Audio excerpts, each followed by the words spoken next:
La verdad que a esta altura es difícil decir cosas que no se hayan dicho antes.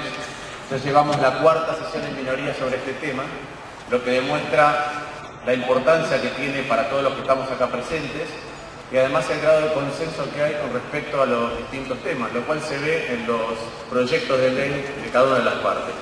También es difícil entender por qué el oficialismo se niega sistemáticamente a venir a dar esta discusión, como señaló la diputada Villata. Yo estoy convencido de que no es un tema de costo fiscal, porque el costo fiscal lo podríamos discutir acá en los pormenores de la ley.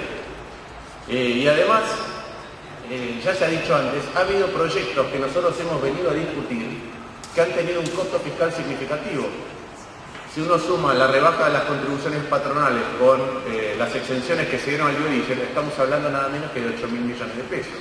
Entonces no es un tema de costo fiscal y no es un tema de no querer discutir el sistema tributario. Las dos cosas se han hecho. Entonces la pregunta es por qué el oficialismo no quiere venir a discutir el impuesto a las ganancias. Y yo tengo una respuesta relativamente sencilla, y es porque el gobierno se enamoró de la inflación. Acá no estamos discutiendo el impuesto a las ganancias, estamos discutiendo el impuesto a la inflación bis. El primer impuesto a la inflación es que cuando uno tiene un depósito en su cuenta sueldo o tiene plata en los bolsillos, todos los meses esa plata vale 3% menos. Ese es el primer impuesto a la inflación. El segundo impuesto a la inflación es que a medida que los salarios suben, no porque se gane más en poder adquisitivo, sino solamente porque suben a veces menos que el ritmo de la inflación, se empieza a pagar ganancias. Y se paga cada vez más y cada vez más rápido. No es un tema de si el trabajo hay que grabarlo o no grabarlo. Si alguien gana 200.000 pesos por mes en el trabajo de salario, estamos todos de acuerdo con que tiene que pagar el impuesto a las ganancias. Sino que una vez que decidimos cuál es la estructura del impuesto a las ganancias, no puede ir cambiando solamente porque hay inflación. ¿Qué es lo que está pasando hoy? Alguien gana, por ejemplo, 15.000 pesos por mes y no paga impuesto a las ganancias. Si la inflación es 35%, a fin de año tendría que ganar más de 20.000 pesos para poder comprar lo mismo. Pero si en lugar de pasar a ganar 20.000 pesos, gana 18.000 pesos, se le empieza a cobrar impuesto a las ganancias. Entonces le sacamos 560 pesos por mes adicionales, con lo cual cobra 17.440 pesos, con lo cual perdió mucho poder adquisitivo. Y eso es lo que está pasando hoy.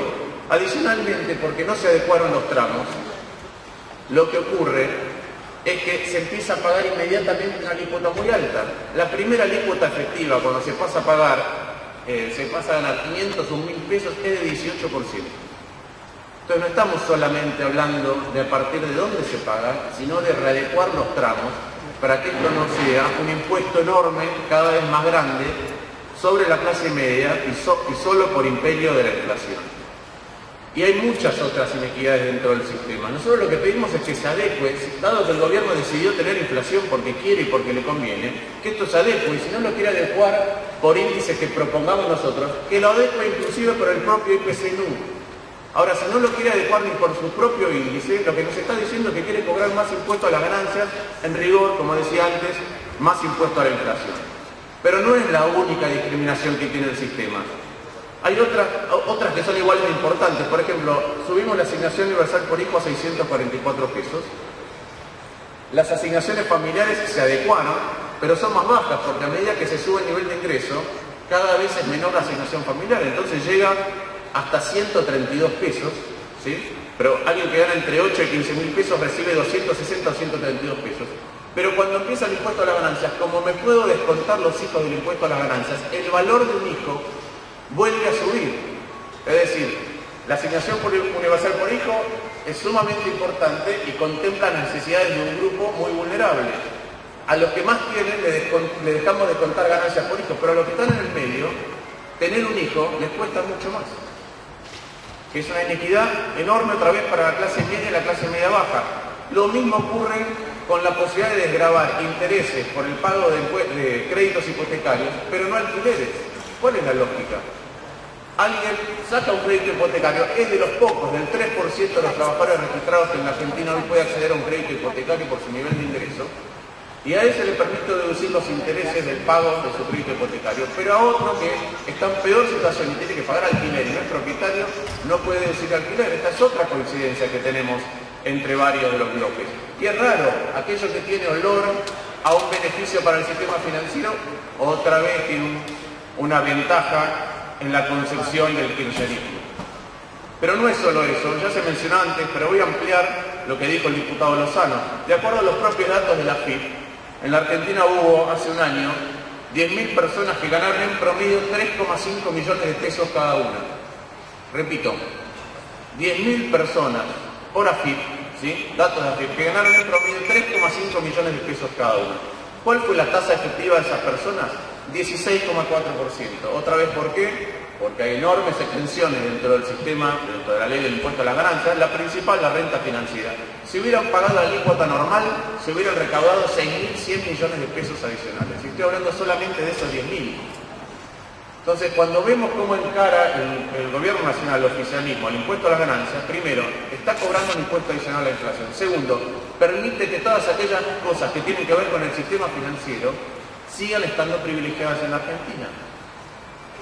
El otro día, en un programa de televisión, se mostró lo que creció una industria que hace tremendo daño al tejido social, como es el juego. Pero no es la industria que más creció en Argentina. La industria que más creció en Argentina en estos años del 2003 es el sistema financiero.